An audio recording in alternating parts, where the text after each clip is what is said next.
I was once asked to speak to a large group of sales managers, and when I asked if there was a topic that they had in mind, the event organizers asked if I could speak on how to have a difficult conversation. Well, as part of my pre-event preparation, I asked if I could talk to some of the sales managers who would be in that audience. I asked that particular group if any of them had a difficult conversation they needed to have with someone on their team that they were avoiding.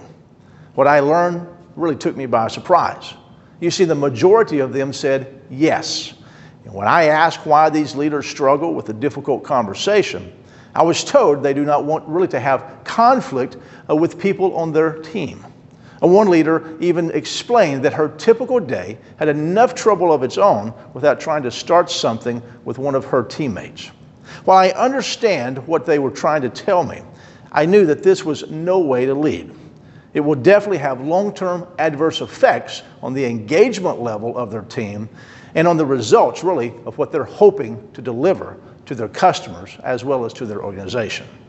Now, while some leaders may prefer to avoid or delay potential conflict with someone on their team, some long for it, really. But both types of leaders place the engagement of the team and results at risk. To be a leader who can turn conflict situations into a positive outcome, consider these three strategies.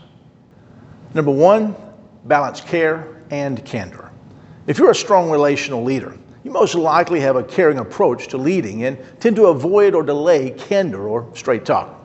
If you're a strong production or task-based leader, you most likely embrace candor and, minimize exhibiting care in your conversation. Instead, both leaders should balance care and candor. If you exhibit all care and no candor, you will create a dysfunctional relationship.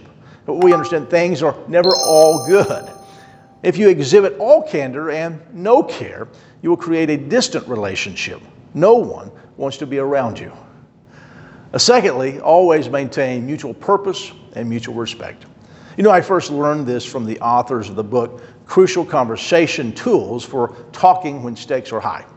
This book teaches that, there can be no safe environment for productive conversations if both parties in the conflict don't practice mutual purpose and mutual respect.